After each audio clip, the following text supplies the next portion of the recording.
You want to move over one? No, move over one.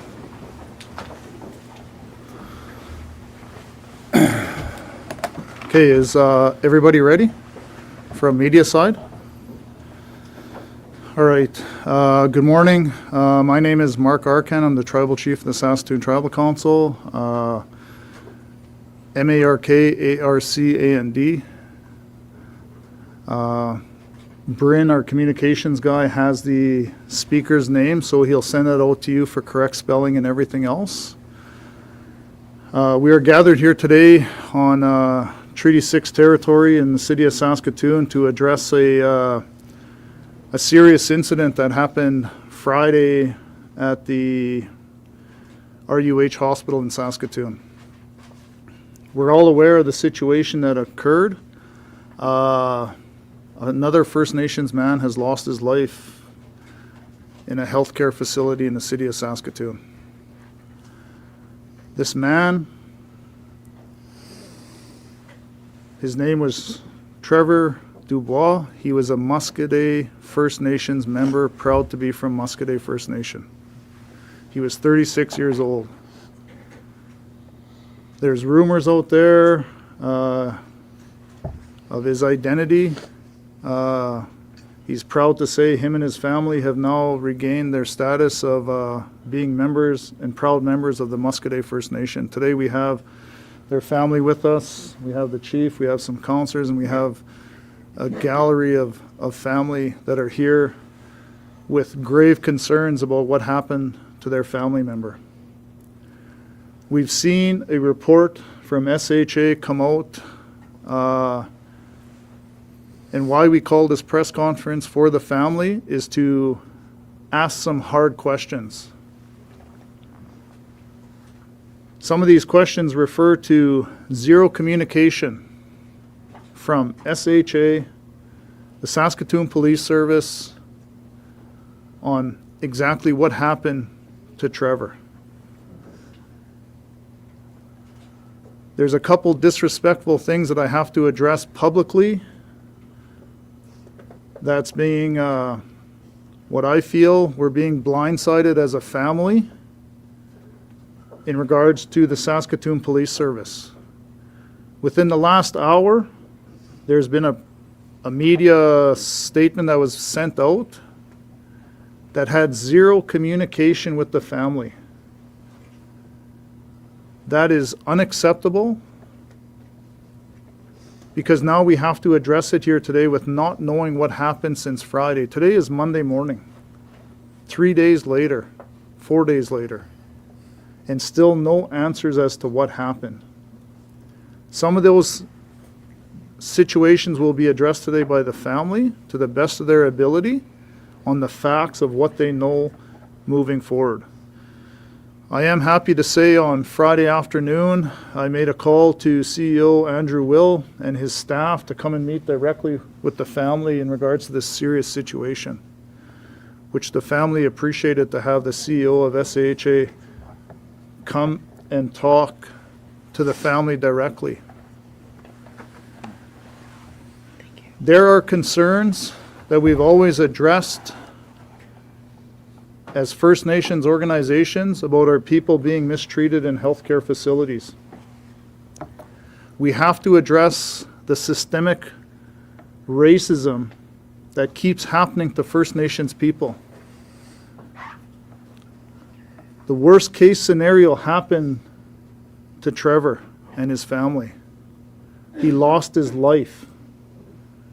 He was in the RUH for, I believe, 2 days, 3 days, receiving cancer treatments. He was an inpatient person that was getting treatment. All of a sudden, the family gets a disturbing call Friday morning that he has passed. With no answers today. We understand, the family understands and comprehends that there is two types of investigations. One, SHA dealing with their staff and everybody else. They get that. They understand that. They know there's a criminal investigation. They respect that. They understand that. But at the same time, there's got to be some respect for the family, from these organizations that is not happening. And as a family, as a community, as a tribal council, as First Nations people, this has to change immediately for any type of situation. Direct contact with the families. Not with the politicians like myself, with the families. So they can have some time to process and understand what's really going on. Because the incident that occurred, the family doesn't even know what happened in that facility. Nobody's telling them. Based on the investigations, we get that. But there should be little things that come out. They don't even know the time of death. But all of a sudden the city police can send out a press release saying there was a firearm? This is unacceptable treatment to our people, to our families that are going through grieving processes right now when somebody actually killed their family member.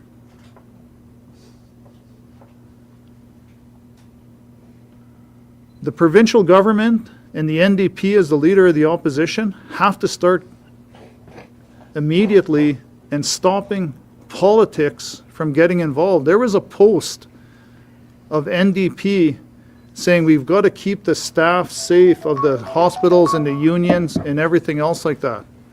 I agree with that. We agree with that as a family. However, those staff, security guards, protective services, whatever the name is of the individuals, took Trevor's life. That is wrong. And this system has to change. So for the NDP, if you're listening, quit doing what you're doing and come and talk to the family. This is bullshit. Don't play politics with First Nations people's lives anymore. It's unacceptable. And it has to stop. And if anybody's going to call you out, I'm going to call you out. Because we're supposed to work together for a quality of life. And right now the quality of life is not too good for First Nations people in this province. And it has to change. Yes, we're angry. We're angry because nobody wants to be honest with our family, with our people. They are going through a lot of pain and hurt right now.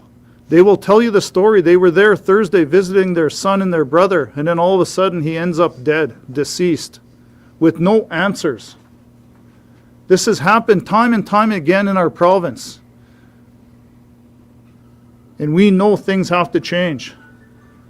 But they have to change quicker than later. So we call on the provincial and the federal government, the Saskatchewan Health Authority, to start having some respect for the First Nations families, especially this family, because this is the worst case scenario of what happened to First Nations people in a health care facility. He was there to get help. He didn't die on a surgical table. In our opinion, he was assaulted and there was a major crime committed that took his life. And that is unacceptable. We need people to stand up and start doing the right thing and hold people accountable and be transparent. We need the Saskatchewan Health Authority to hold their staff accountable immediately.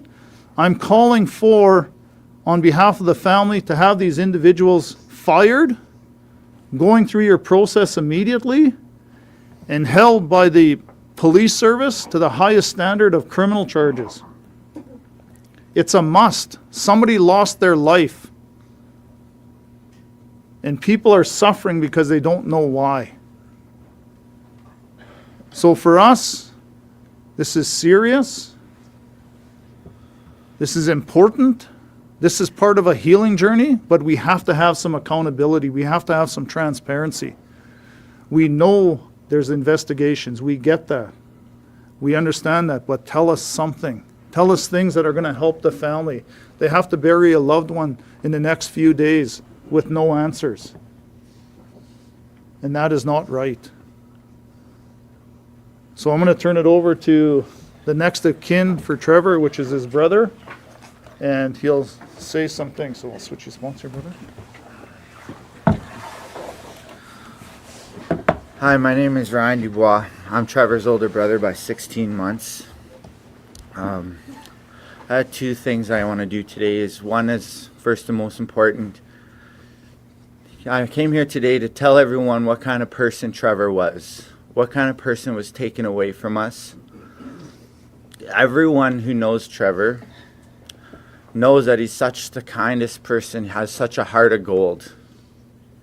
There's a lot of things going on social media. So the family asks for everyone just to refrain from it, let them do the investigation. Thinking back as far as I can remember, Trevor would be the best brother someone could ask for.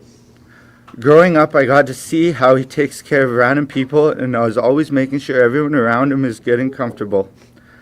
At a young age, Trevor has always volunteered in the community. The first time I can think of it was in elementary as a crosswalk guard.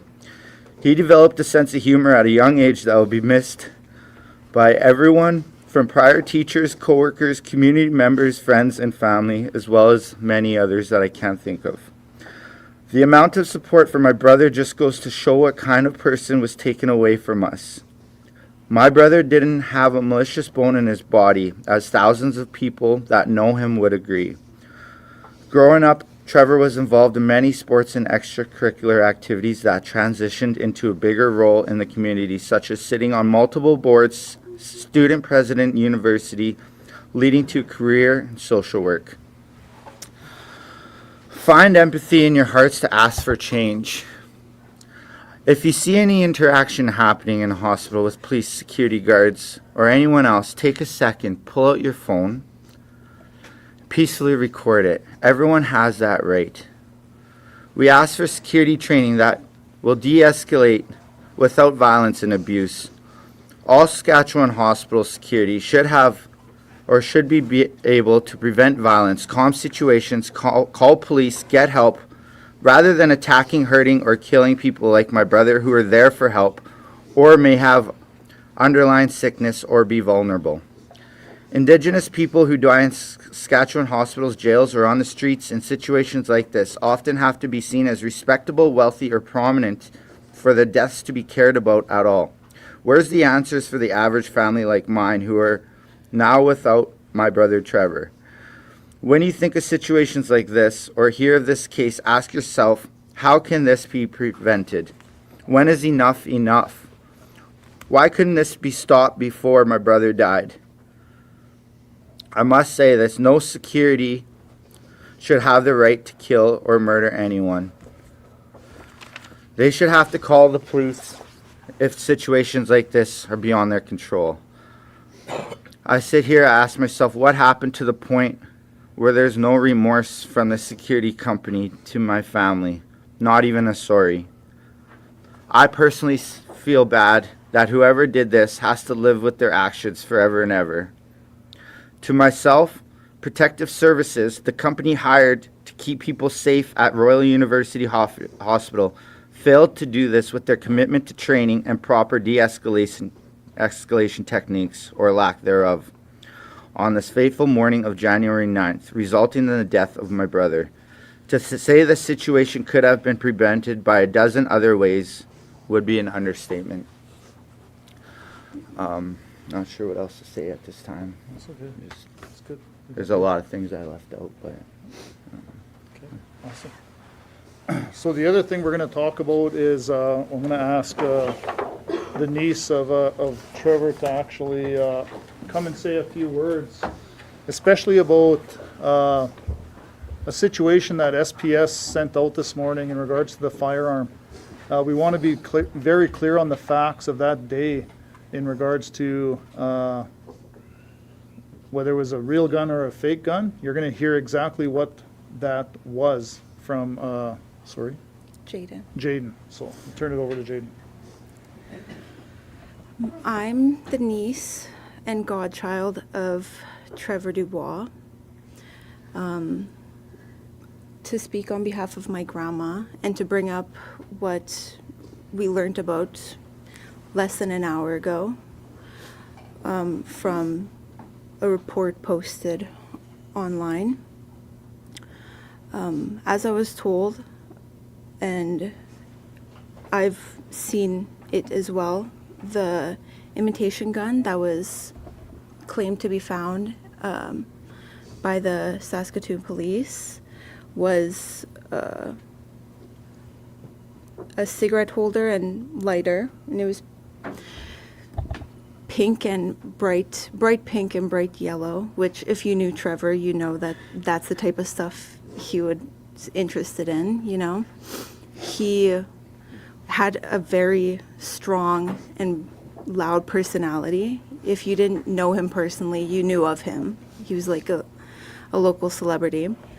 And for me personally,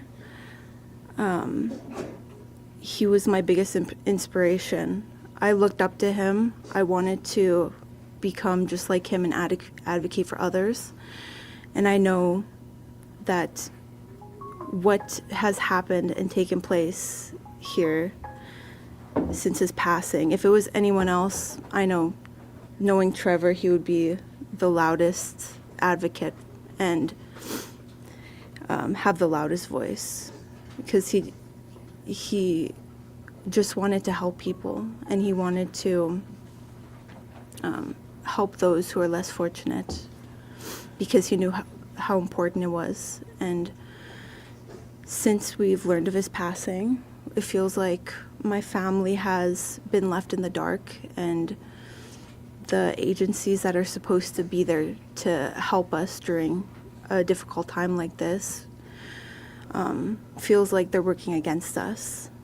And it feels like we're honestly grieving in the dark with a cloth over our eyes. We can't even tell you the exact time that he passed or what went down leading up to it, because we don't know. And yeah, I think that's all for now. Awesome, thank you. Thank you.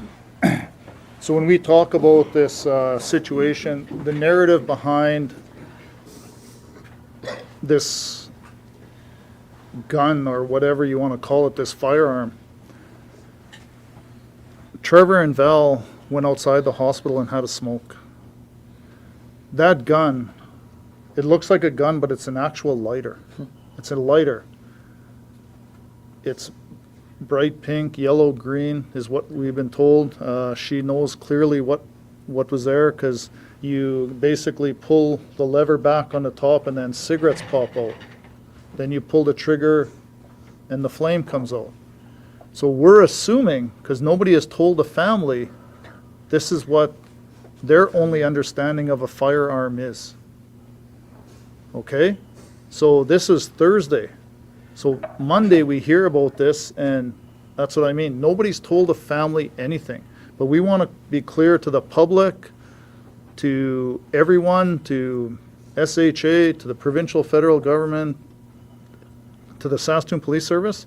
That's their only knowledge of this so-called firearm. So we don't know where, like, what was going on prior. Yes, we know it's an investigation, but tell them something. Was he, we don't want to assume was he sleeping? Like, we don't know anything. We don't know what time this happened. We don't know anything. So this is how serious this is in regards to communication. A one-pager detailing little things you can just tell the family and saying, hey, because this morning they were caught off guard with no communication. However, they can surely call Val, Trevor's mother, on Friday and say, yes, your son has passed. But they can't follow up a call and say, hey, we're going to do this. They just blindly sent it out, which is unacceptable. Now the family's all looking at each other like, what firearm? What's going on? Nobody's telling them. There was never a firearm from the family's perspective. Never a firearm. We've got to be very clear on that. Okay? So at the end of the day, if it's a fake firearm, Trevor lost his life to something that nobody wants to tell the family about. Yes, let's get to some real answers real quick. We'll turn it over to Sherry.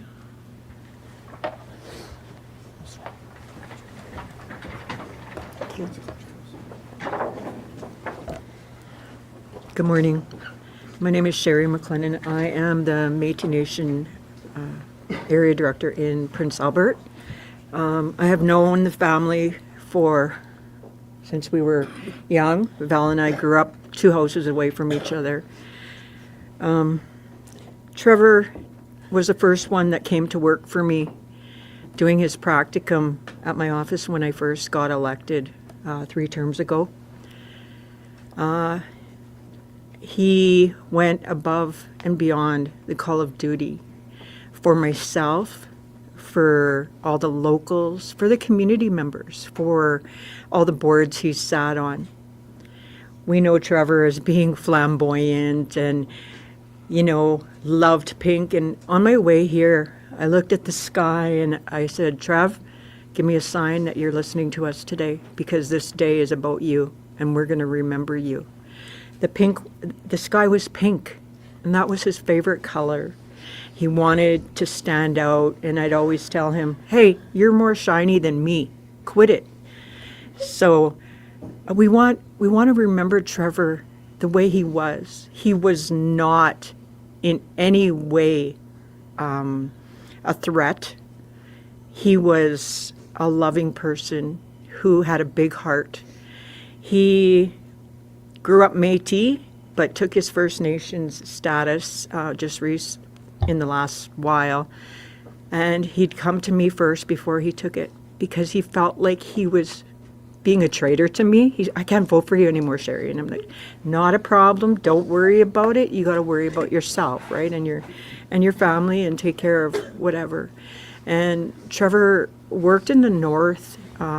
He did a lot of mental health work with the youth. And he'd tell me, like, you know, the kids that were hurting with the addictions and suicide. And to this day, I have people phoning me and telling me, we know Trevor, we love Trevor, we could talk to Trevor, he understood us. And for me, I just want people to remember him. He was not a bad person, and he'd always help everybody. So when you remember Trevor, just remember that he helped a lot of people, including my own people. So today, we just want to bring closure to the family and get answers, because I too have a son in the hospital who is First Nations right now, and I'm very scared for him. So we love you, Val, and we'll always make sure that Trevor is remembered. Thank you. Thank you. We'll turn it over to the chief of the community, Chief Ron Bear, and then I'll close some stuff off. Then we'll turn to some questions from the media. So, Chief. Thank you. Good morning, everybody. Chief Ron Bear, Muscatee First Nation. We're here to support the family of Trevor Dubois. We stand here together as a people, as a nation, in solidarity to try and find the answers that the family is requiring at this time on the death of Val's son here. It's unfortunate that these type of things happen, but we need the truth. We need to get to the answers here. Everybody in this room would love to find what the answers are in regards to this, around the health care issues for our people. So in doing this, we needed to come together. We needed to collectively ask that we get the answers, we get the truth, and we bring people to justice that have done this awful, horrific situation by causing a death. I appreciate all the speakers here today. I appreciate the media for coming out and listening to the family and listening to what we have to say and moving forward. We just need answers. We want the truth, and we want justice for Trevor. Thank you very much.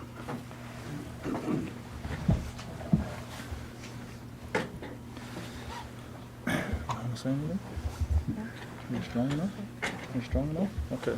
So Val would like to speak. Just bear with her. She's carrying a lot of emotion, but she's finding the courage to speak, and it's because of the strength in the room. So Val, we'll turn it over to you to say a few words.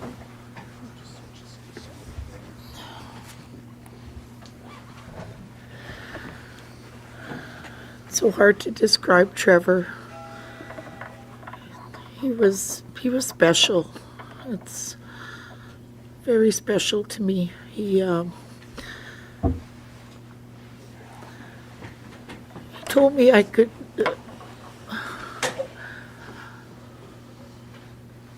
He told me, Mom, he says, I'm gonna better the world. He was younger, put himself through school, went to grade 12, did his university, furthered his education, and I was so proud of him. I am so proud of him. It meant a lot to me as a mother when the suicide crisis happened up north. He was there front helping, and it meant so much to me for him to reach out to these young people. And I'm still getting thank yous from those young people who are still here with us. Working in that kind of field, he had it. It never affected him. He'd come home and he wouldn't disclose any of the information, but he would say, "Whew, it's a hard one." Like, it was never easy, but he did it. And the education that Trevor received, he wanted to further it. He wanted to get his doctorate in social work. He wanted to help. This dagger that got thrown at me an hour ago, it's unreal. Trevor would never hurt anybody. He did. And about the gun, or as soon as they said gun on there, I said, "What? That's a lighter." Like, I was with him Thursday. I was here with him Wednesday and Thursday, and he was so happy that I was gonna be coming back on Saturday. And we went outside for a cigarette at the hospital, and I said, "Hey, you got a lighter?" And that's what he pulled out, is a little. First he pulled it back and his smoke came out and lit a smoke and gave me a light, and that's the first and the only time I've seen something that looks like a gun. When they said that this morning, like an hour ago, his lighter, like,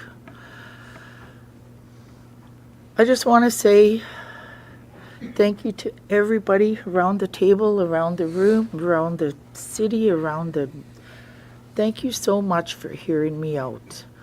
My boy's life was taken suddenly. I got a phone call at 7 a.m. Friday morning.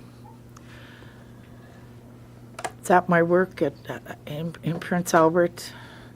I'm thinking, why are they phoning me?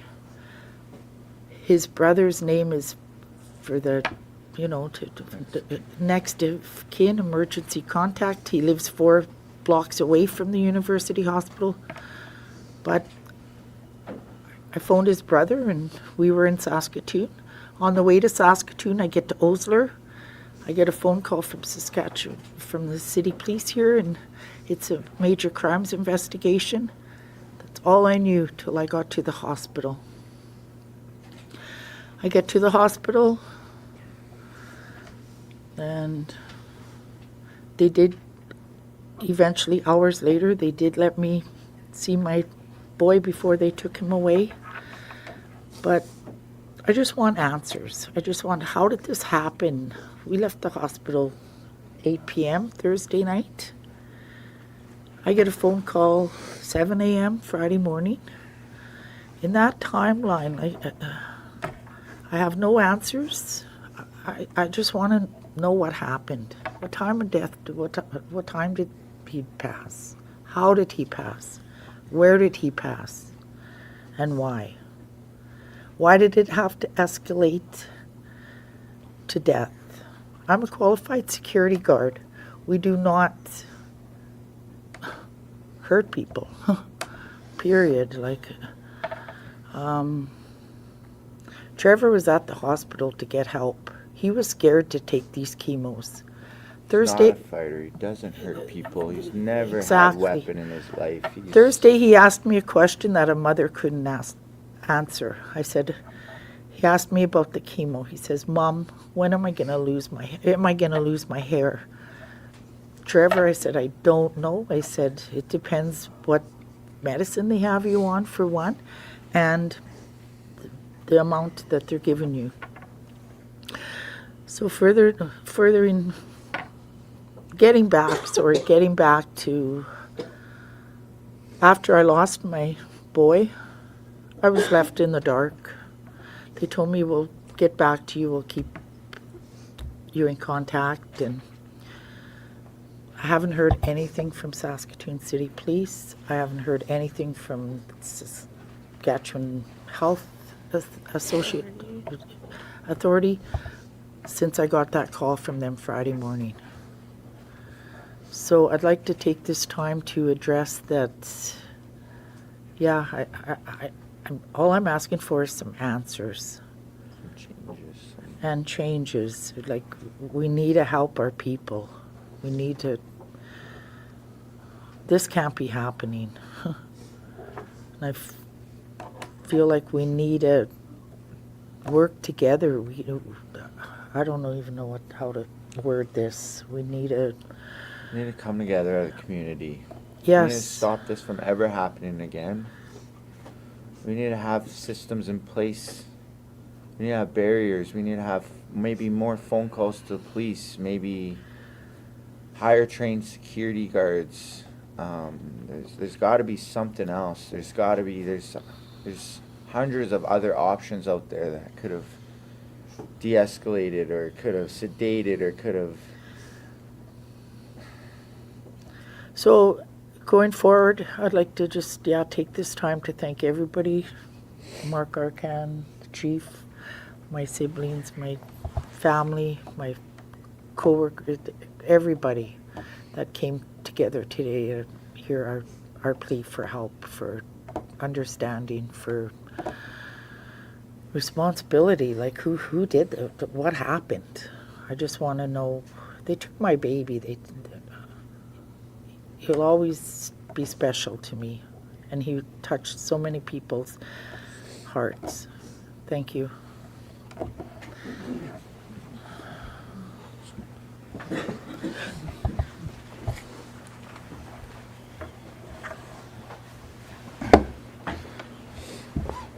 Thank you, Val. So just in closing, you heard the message from the family.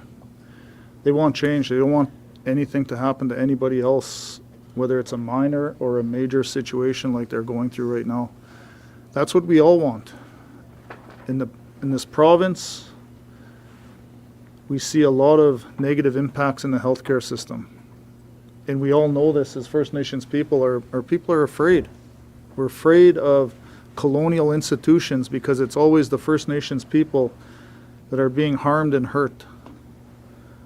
So I take that message from the family, from our leadership, from the communities, and say we have to have some oversight to these organizations.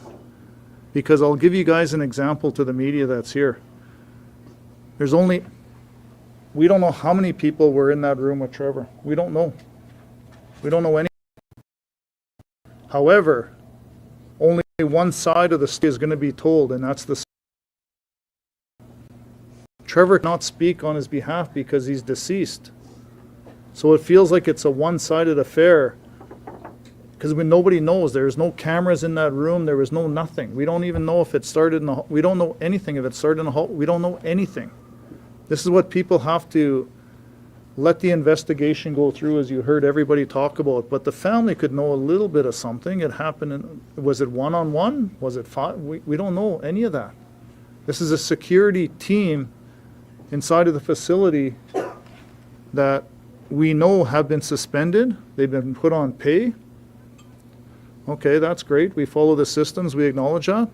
But we need some accountability of individuals, of all the entire corporation. But moving forward, I've talked to the family, and it's going to be Trevor's legacy for change.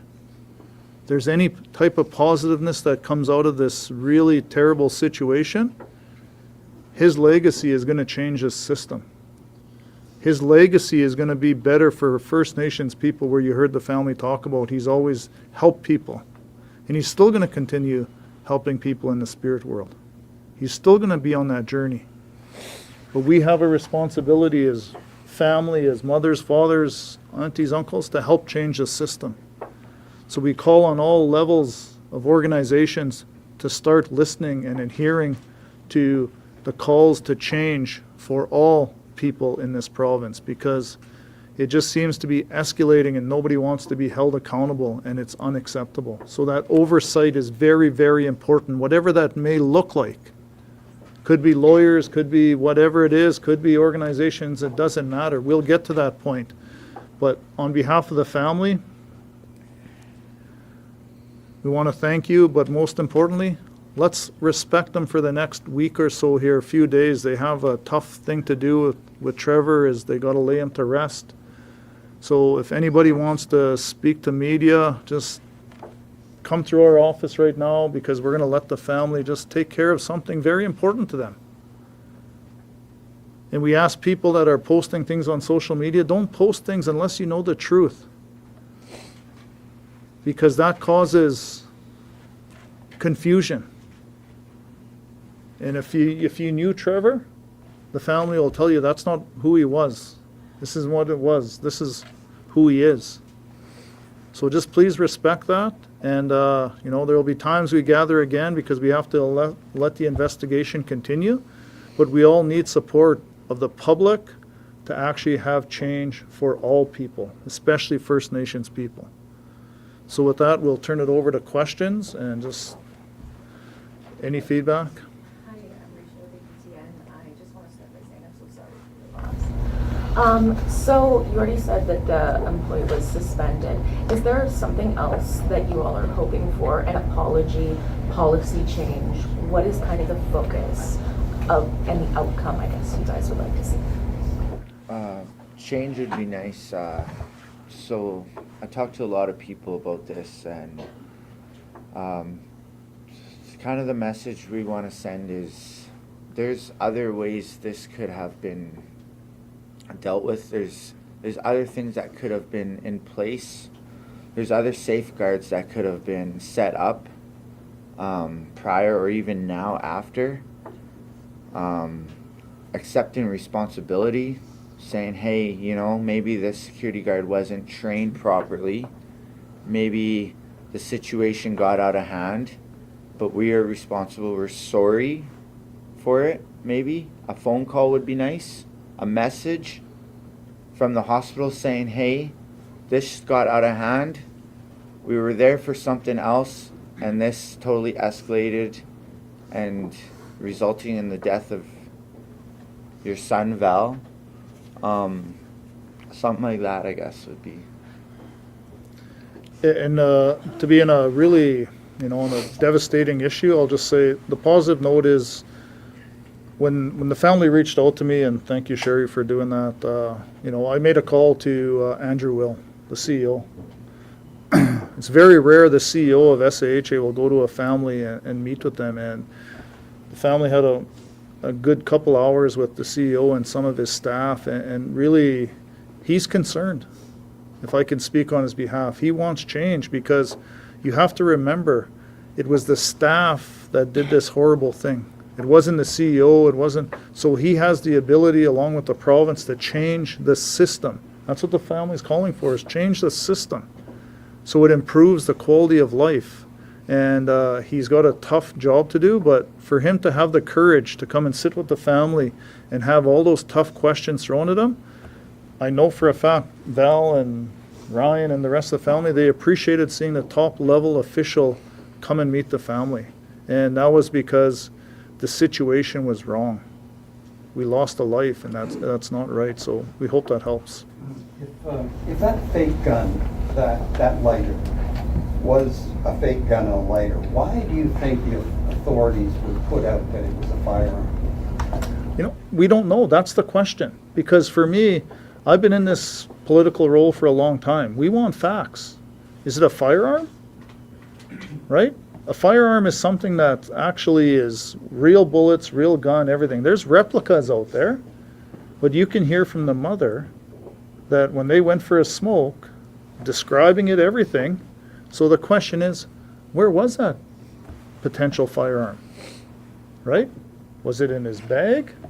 Was it in his personal? Was he holding it on? Nobody knows. So we're all under assumption as to why the Saskatoon Police Service would put that out. Is it to shine a negative light on Trevor? And if it is, it's bullshit. Do you think that it's affected or generally tainted the narrative that's out there in the community right now? Yes, we sure do. 150%. And we go back to other cases that happened to First Nations people. You know, not to dwell on this, but we look at the Boucher case, right? We look at all these other cases that went on. Now, here's this young gentleman, Trevor, was in a healthcare facility. This happened in, I don't know, we're assuming 4, 5, 6 in the morning for Val to get a call at 7 o'clock and say her son has passed. So why would they put a negative spin on focus on the firearm when it wasn't even a firearm? So I'm really disappointed. I'm going to call the chief of police on behalf of the family and say, this has got to be better communication. Let's be honest with people. This is wrong. So go ahead, Ryan. Oh, it's almost like this information was released prior to this news conference just to throw us off or to try and take my brother's character away. I want everyone in this room or everyone watching to just know what kind of a person he truly was. Unless you knew Trevor, please just refrain from the comments. It's all speculation right now until we have the truth. If you knew him, comment on the type of person you knew him for. That's the kind of stuff we'd like to see. Just for a tribal chief, in your time working with other families in the Saskatoon Tribal Council who've dealt with similar tragedies, have you ever seen this level of non-communication from authorities and also seemingly what's been attributed kind of an underhanded release this morning that is, as you said, blindsided family? Well, not to take away from the family, but we work hard on reconciliation to change these systems, right? Because I said it earlier, if you look at the facts, go back and do your research as media, but look at the amount of complaints, hurts, violence against First Nations people, whether it's police, whether it's healthcare systems, whether it's children in care, all these things. Why is it only happening to one specific race? It's always the First Nations people. Now, this is the most extreme thing that could ever happen to a family where you can hear them, they're calm, they're polite, they just want the truth. Like, this guy was not a bad person, but he lost his life in a healthcare system. So to answer your question, this is the worst it's ever been. Like, I feel the family was sabotaged this morning by the police putting this out. Whether they knew or not we were hosting this press conference, it talks about communication. It talks about respect. And I have a problem with that because at the end of the day, again, I'll use these strong words, systemic racism. Institutions have to change the way they do things to at least show people respect. Tell them they were going to do this. So we did not come here to say negative things or do this, but there are challenges where the family has not gotten answers. And clearly you can see that from the family. They're in the dark, right? So I hope that helps, but this is probably the worst situation we've ever been in our work as a tribal council, as chief and councils, as families, as regular First Nations people. This is serious. We've seen things happen at security guards. There was a fresco incident, a First Nations lady getting assaulted. There's so many negative things that aren't changing because government doesn't want to use the R word, which is racism. Well, you know what? It's time to man up. It's time to take ownership. It's time to take responsibility and to really start treating First Nations people with some equality in this province. Can I add to that? So I just wanted to add to that. Things are done through the health system. there's very little compassion. We've dealt with certain situations where there's no phone calls, or a phone call that comes in and they don't even ask, like they never even asked Val, you know, are you sitting down, are you with somebody, and then just to let her know. And that's happened over and over again with different people that's gone through the healthcare system. So yes, we want to make change. We need to make change, and we'll continue to advocate for this family to find the truth on what really happened that morning. We need to get them set up to make sure that they have closure on this. Change so it can't happen again. Yes, and so this is something that we definitely want to make sure that there's change to ensure this never happens to another individual or a family, regardless of their race. This is for about all people, but this again boils down to a case of, could be racism, we don't know. But we understand that we haven't been getting the answers that are forthcoming. And to do something this late to the family, which before they're gonna have their media conference here with you, you know, kind of derails the situation on, now it is changing the narrative. We have to speak on that now. So we have to address that when we should be addressing Trevor's death and getting to the what really happened in that room at that time. So it does change things. But we need to focus on what's actually going on here, and that's to make change to the system. Thank you. Has the provincial government reached out? Ladies first. I remember that. I just wanted some background information. When was Trevor admitted into the hospital? What treatment, like how many days was he there, and what type of treatment was he receiving? He's been in the Saskatoon hospital for 3 months. Yeah. And he had a biopsy done on his brain a month and a half ago, and he was diagnosed that he had a tumor on his brain, and that chemo was one of the options that he had to. So what I understand is he had 2 full days of his treatment. Of a 5-day treatment. Yeah, of a five-day treatment. And that's why I had planned to come back after I'd worked Saturday to spend the last 2 days with him. So, yeah, he's been in the healthcare system for a couple months. That led to this. Well, didn't lead to it, but it got him to the treatments that he was receiving. He was actually admitted Wednesday, I believe.